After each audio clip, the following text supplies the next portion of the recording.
Nice deep breath and to kind of breathe in through the nose. And as I like to say, just let that shit go, whatever it might be. Just breathe it in and then just give yourself a moment to be present with us and the space and everyone here tonight. I'm really feeling personally moved by this topic right now, and grief is something that we're all sitting with individually and collectively. Personally, I'm managing a few layers of personal grief in my life that are not even related to the pandemic, and then there's everything else that's going on in the universe. And I want to just kind of name or bring attention to the fact that we are all experiencing grief in different ways, personal and collective, and certain communities and individuals and their identities are influenced or affected by the collective grief and trauma right now in ways that are magnified. And in particular, people of color, single parents, disabled people, immigrants, Asian families. I mean, we can think of lots of just intersectionalities of people and their identities that are disproportionately affected by the grief and trauma. And with noting that, it's so important that we individually also get to honor and name and share and process our grief without fear or shame of comparing or feeling guilty for experiencing grief, even if we are in a position of health or relative privilege. And I just want to say that for myself in this space of work, that's been my own work, sitting with the duality of my own relative health and wellness and privilege, and also noticing and naming that I am still grieving. And in many ways, I might not be navigating that grief publicly because of the shame around, well, others are feeling XYZ or others are experiencing this. So this time today is for us not to compare or put a scale on whose grief is greater or lesser, but to really just create space for you individually to just sit with whatever feelings are going on for you and have space to process them and to have some resources and tools to navigate the grief that you are experiencing in whatever ways that they're impacting you right now. And to take us through those tools and some of these ways that we can be resourced around grief, we have some incredible speakers. I know many of you. My name is Brigitte. I don't know some of you. I'm going to be happy to get to know you throughout this evening. I'll be participating in this as more of a participant than a presenter. And then I'm going to be inviting Steve Havel to do an incredible exercise grounded in his heart math work and methodology, and that's going to support us. And then following that, I'm going to be inviting Ilana and Kim to share about their work as grief coaches, and they're also going to be leading an exercise toward the end of this call. So this is designed to be a space to share. It's going to be interactive. And while they will present and share a little bit initially, we will dive right into some exercises. Steve is going to drop his we're going to be dropping his bio into the chat so I don't spend time on that. He does a lot of incredible work in the world, and you can read about him and see how to connect with him. And he's also going to share some access to some of the resources within the HeartMath framework that we can get following today's call. So thank you again for joining us. I want us to get to just dive right into this topic and get started. And so Steve, I want to turn it over to you, and thanks again everyone for joining. Brigitte, thank you for the lovely opening on that. It's such an honor to be here. It's so good to see so many of you faces I haven't seen in a while. And I really want to start with just acknowledging Johanna and the CCBA team for the incredible impact that they've made. This last year, there's been so much progress and so many beautiful contributions that you've made. So thank you all from the bottom of my heart. It's really good to be with you today. Meeting this moment, the moment that we're in, is really, really interesting. It's unlike anything we've experienced as a society before, where the whole world is going through a set of collective experiences that give us this moment of incredible transformative potential. And what we do with that, it's totally up to us. And our energy has such a big play on that. We either use this creative force energy that's happening, this rich potential moment, or we get used by it if we fall into fear and all of those things. And so ultimately, the work of HeartMath is understanding the balance and the beauty of the combination between our mind's deep wisdom and our heart's deep intelligence. And the balance of that is a measurable state that science calls coherence. And we all fall into it every day, in and out, when we laugh, when we play, when we smile. Anytime we experience a generative feeling, science would say, and you would measure it as a coherent state. Anytime we got judgment or fear or whatever, we're depleted. It's a depleting state, and that shows up like stress in the system. And so the work of heart math is really, how do you give people practical tools to take the philosophy of living with heart from the sky to the street, so to speak. So I'm going to lead you in an exercise today in just a couple of minutes to give you both a quick coherence methodology that helps you create resilience both first individually, and then we'll kind of supersize that and scale it out to look at what can we do when a bunch of really beautiful positive hearts are collected in a single intention, whether we're sending gratitude or compassion or whatever. So we're going to play with a little bit of both of those. So all I want to say before we get into this is about this moment is that it requires, it's calling us into a new level of sensitivity of how we have a perspective for other worldviews beyond our own, how we challenge our own beliefs and things like that. And even the way we market our services and our wares. Like as entrepreneurs, as conscious business people, we are having to really retool ourselves through a lens of sensitivity. There's also this incredible creativity that's happening that is an expression of what I like to call the rise of the human spirit, that we're seeing where the greatest innovation you could ever imagine of how entrepreneurs are pivoting to have our skills be useful in an environment we never expected to be in. That's all part of the resilience of the heart and the human spirit too. And then we're also at this incredible time of generosity where, you know, many of us are continuing to support our clients, whether or not we're getting paid for it. And that's part of the beauty of this moment. We're seeing things that we didn't expect to see. So when you think about resilience, it really is around emotional self-regulation and how well we can keep our shit together. Sorry, I hope I didn't get in trouble for saying that.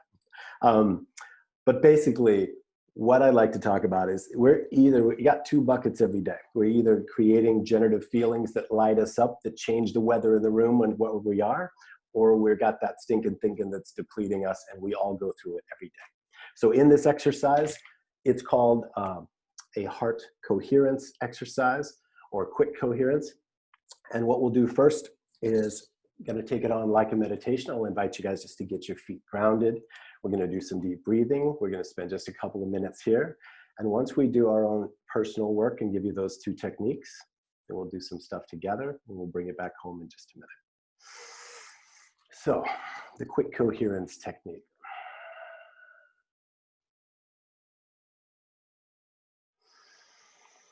I invite you first to focus your attention in the area of your heart.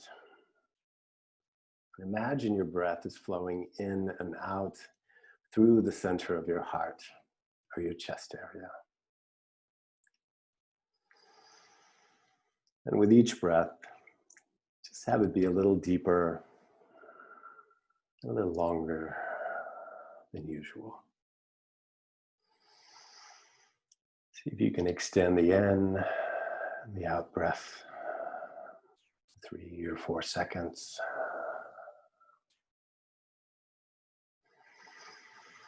Just find a comfortable rhythm.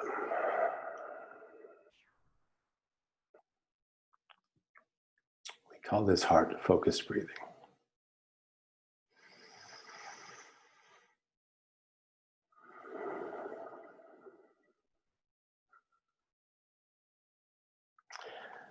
Now I'd invite you to re-experience or activate a generative, uplifting feeling of appreciation or care or compassion or gratitude for someone or something in your life.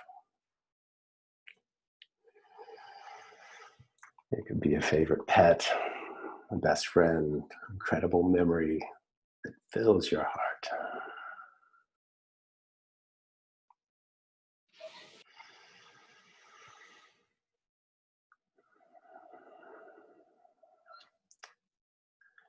And I invite you, as you continue breathing through your heart, to imagine that feeling, that generative, beautiful feeling, just riding in and out on your breath through the center of your heart.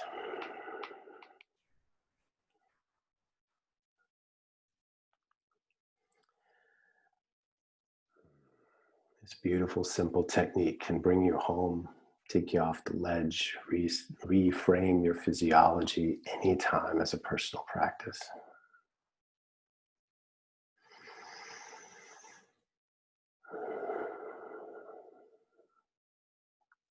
Now what I'd like to do is I'd like to invite all of us to tap into that collective potential that we have when a number of really incredible hearts come together with the same intention. And I invite you to breathe feelings of peace, love, and compassion through your heart. Just find a nice, genuine, gentle tone, breathing that in and out through your heart together. And just feel your heart connecting with others who are in compassionate care to all of those that are suffering the challenges of this time. See the power of collective amplifying the effectiveness of your genuine care.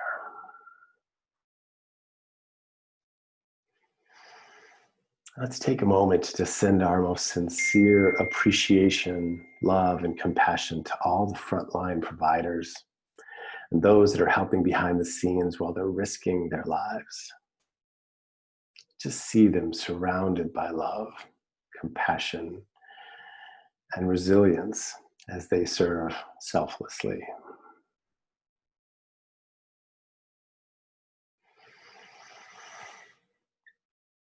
I invite you to send that same beautiful, compassionate wave to all of the social impact entrepreneurs, all of the conscious business leaders that are pivoting right now.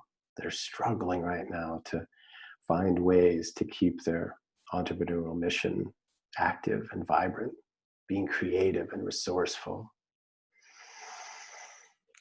Seeing them and all of us tapping into a new band, a new level of compassionate latitude for all of the traditional thinkers, those that we haven't really been able to reach before or haven't been open to the message and the idea of conscious business, that they may be more curious for a lot of reasons than we'd ever considered, to be re-invited now to create those beautiful, compassionate on-ramps, to learn about the work that we're up to see this conscious business community worldwide thriving in the reinventing world as the architects of the next expression of conscious business. Now I invite you to really envision this coronavirus just inspiring deeper connection among people and more harmonious cooperation for the good of the whole. See humanity transitioning into the crucial importance of love, compassion, and cooperation and heartfelt service for creating a new world that we now stand at the door of.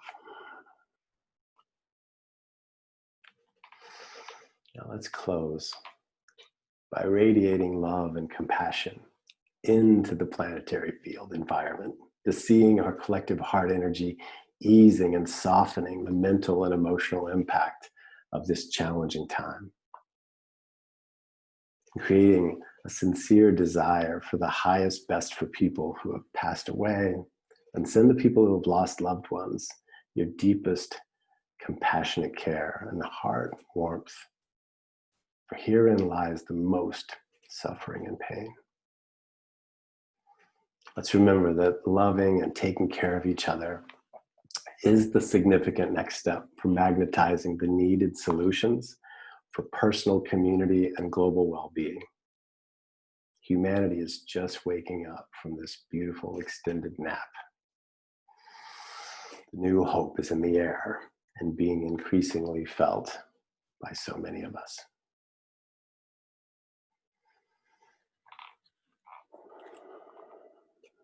And finally, direct that beautiful collective energy inward to you, to all the parts and particles of your being, to just feel the deep compassion that we're all going through, that we all hold for the rise of the human spirit.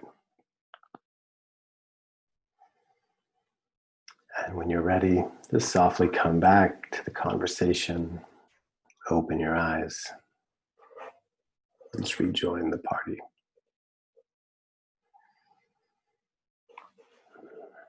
Thank you so much, Steve, for that. That was beautiful.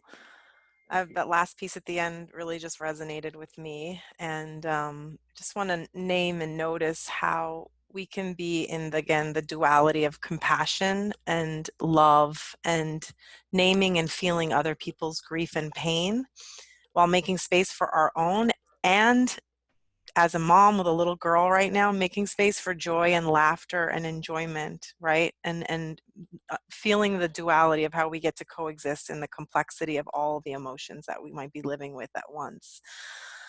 So I want to now transition to Ilana and Kim, who are colleagues and friends. I didn't realize I didn't introduce myself earlier, but I know Kim and Ilana through my own conscious business community, where I do work as a business coach for entrepreneurs that are driven by impact over income and service before sales. And these two women are basically the epitome of what I consider, conscious women leaders to look like. They're doing some incredible work in the space of grief. I've had the honor of being in one of their grief circles myself as a participant, which is what prompted me to think of them when we had the conversation around this topic. And I thought, what an ideal team to come and facilitate a grief space and circle for us.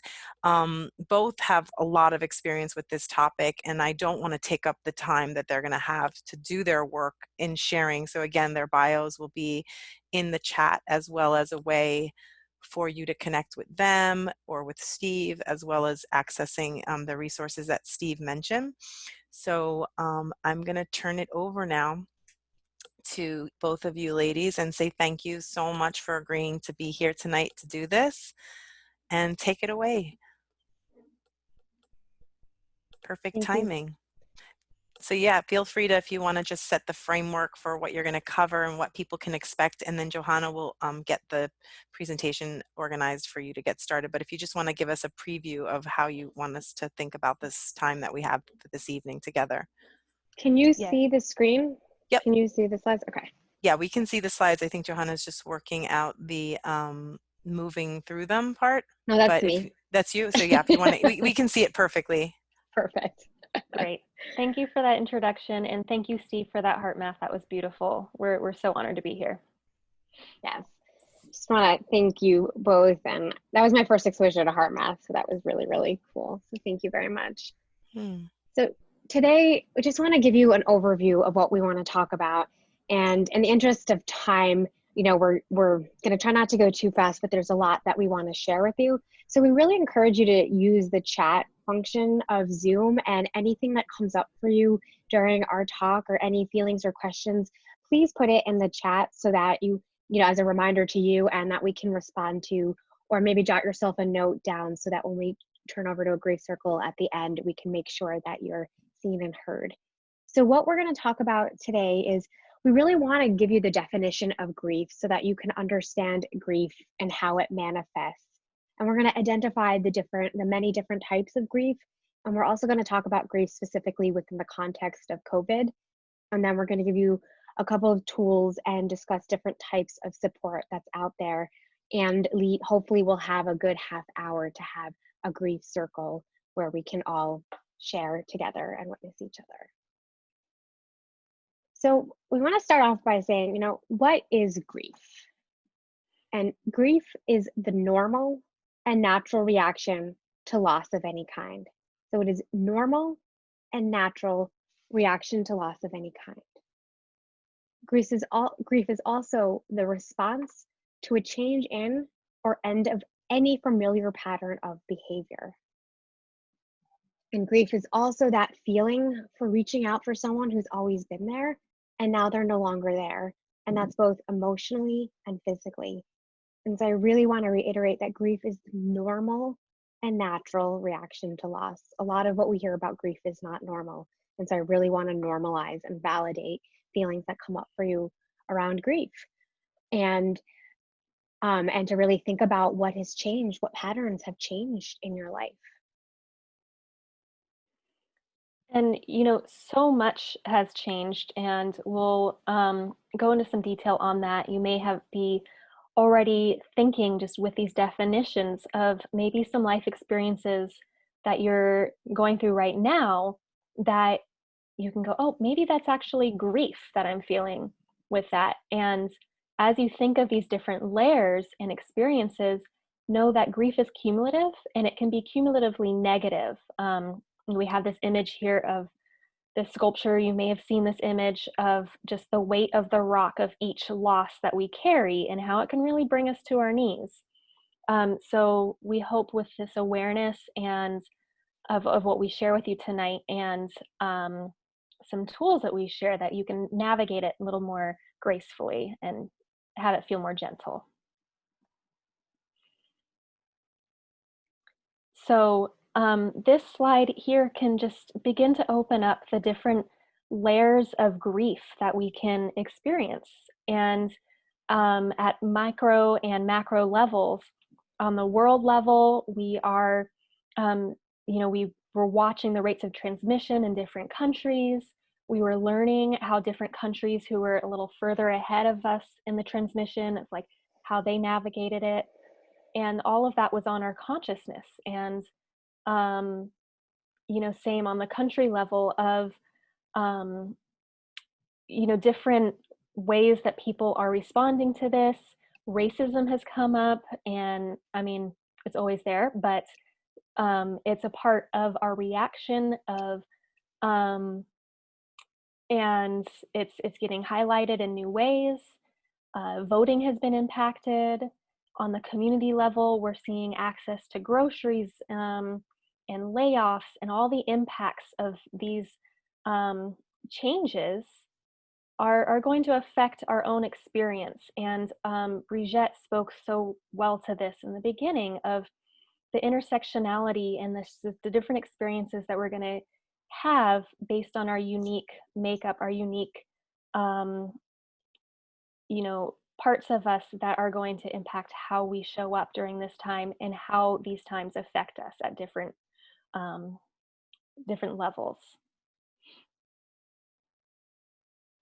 So we wanted to have a little bit overview of that. And this here, we wanted to illustrate the many different types of grief here. So this is just to kind of give you an idea of, and of course this is not an exhaustive list because there's not enough room on the page, but to think about the different layers that we're all experiencing. A big loss of safety and control, and that can be defined in many different ways. And we shelter in place, and so there's a loss of freedom.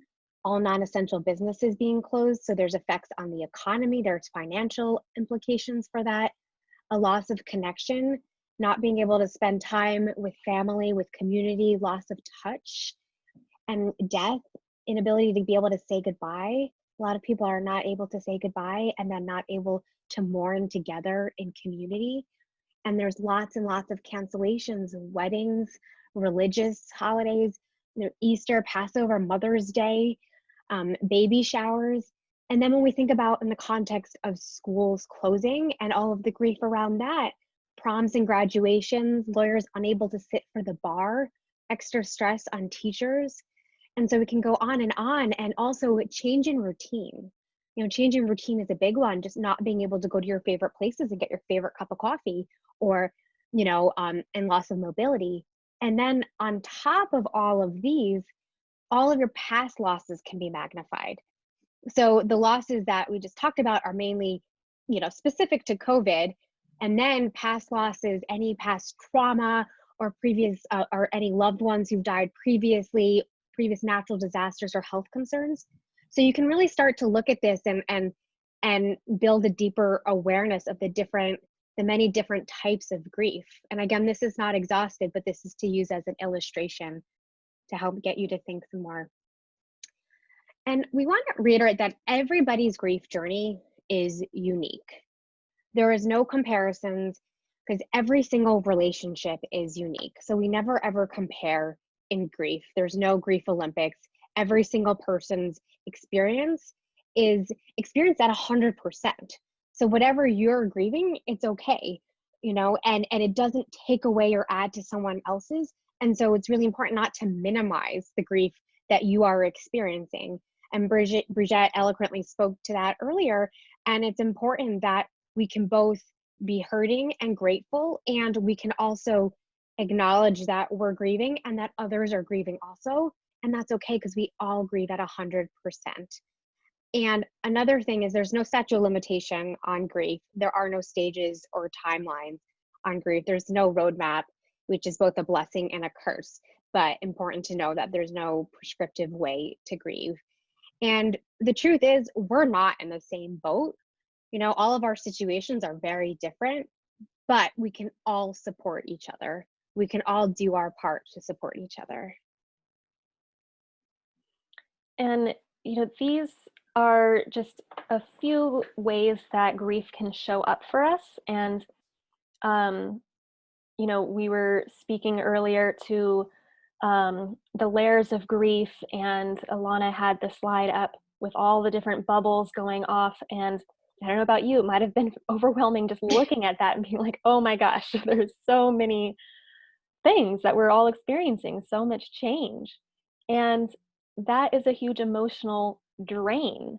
So it might not be surprising when you frame it that way, of grief and just all of these things zapping us, that there might be a lack of energy or depression.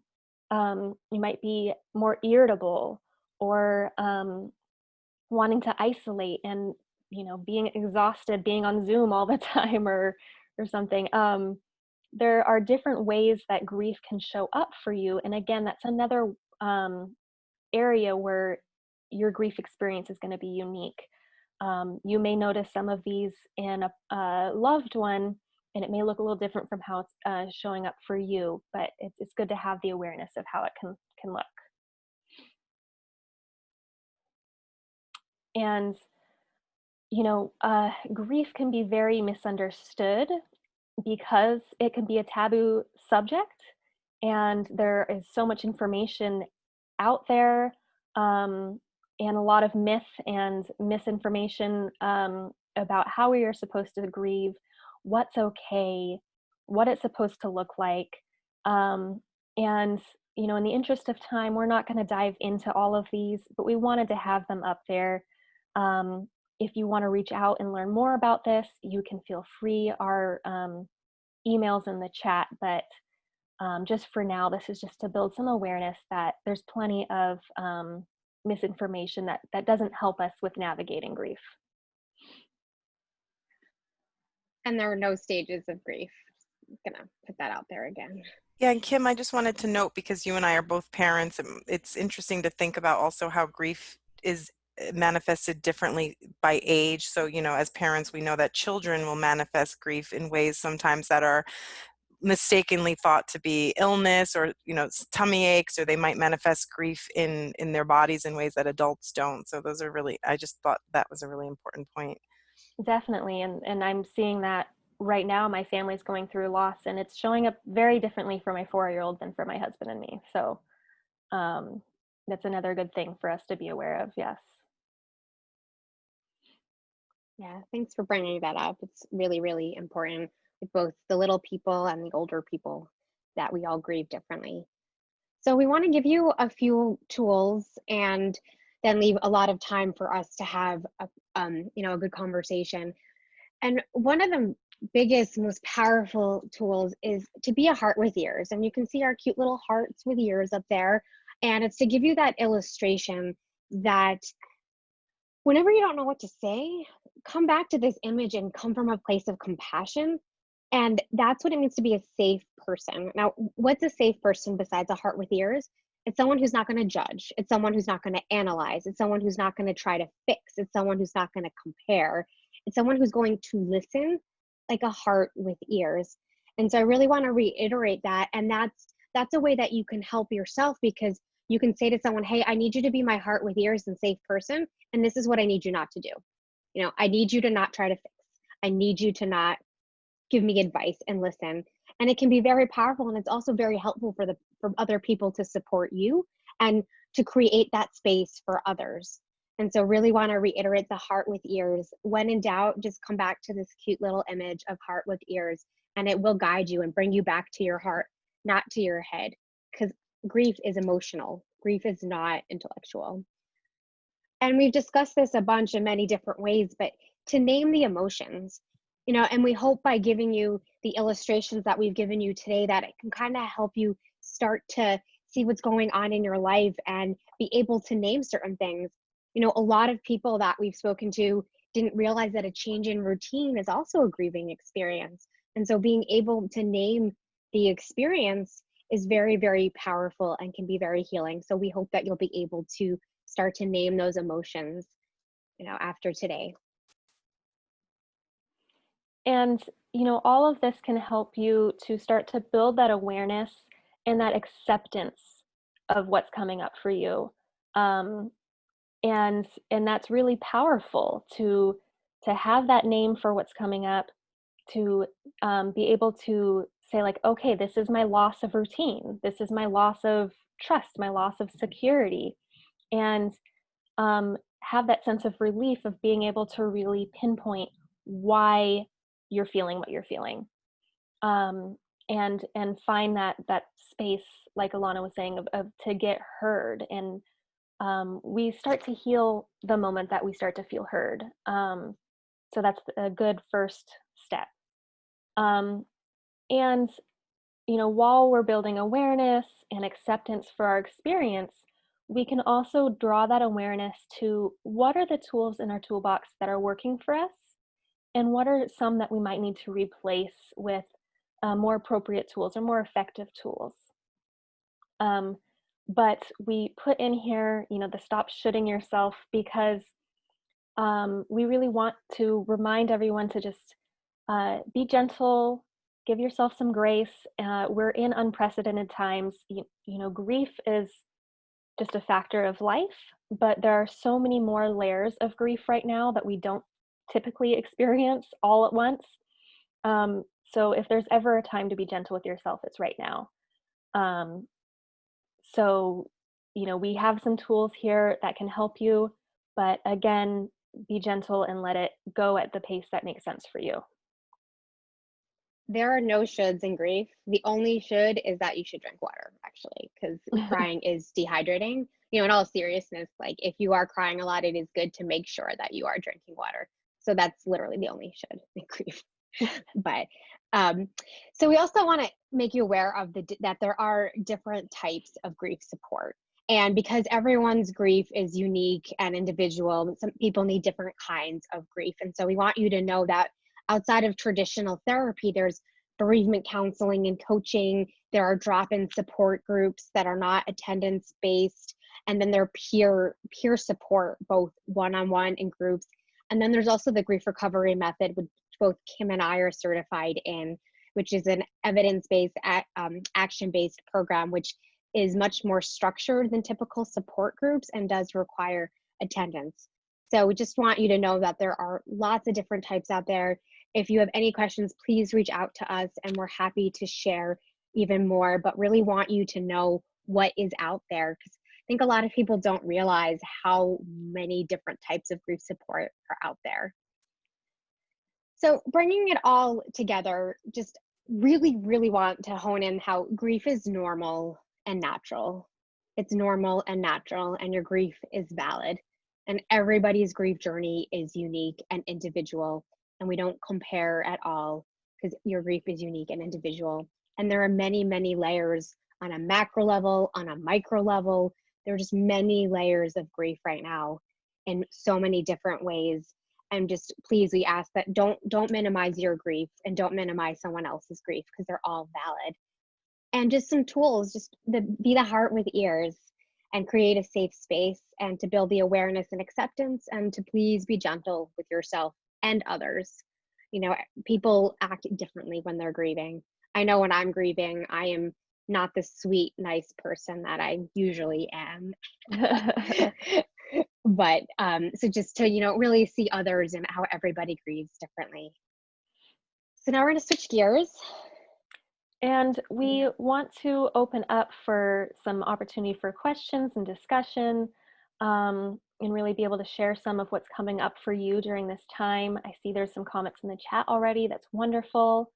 So to create a safe container for that, so that you can feel supported in these uncertain times, and begin to see how helpful it is to really allow your feelings to come up and to share it. We want to feel comfortable laughing or crying or asking questions and acknowledging really what is emotionally honest for you, not just what you think you should feel, but what you actually feel, and let that be okay to share that emotional truth. Acknowledge that fear, acknowledge that frustration, whatever's coming up for you is valid and safe to share. And so just a few quick guidelines to keep our container safe for everyone is we just like to keep it confidential what gets shared on this call, which in the sense of confidentiality, we're going to stop this recording once I just finish this slide or whenever you want to stop it. And really want to we all want you all to honor each other's uniqueness and individuality. And you hear us say that a lot, but it's really, really important. And no comparisons, no judgment, no evaluation, no fixing. We're not broken, we're hurting. There's a difference. And everybody's experience grieving is felt at 100%. So just really want to set that intention for all of us so you can all be safe, feel safe to share, be heard, and know that it's going to stay in our safe Zoom container here. So I'm just gonna stop my screen share. And I don't know how we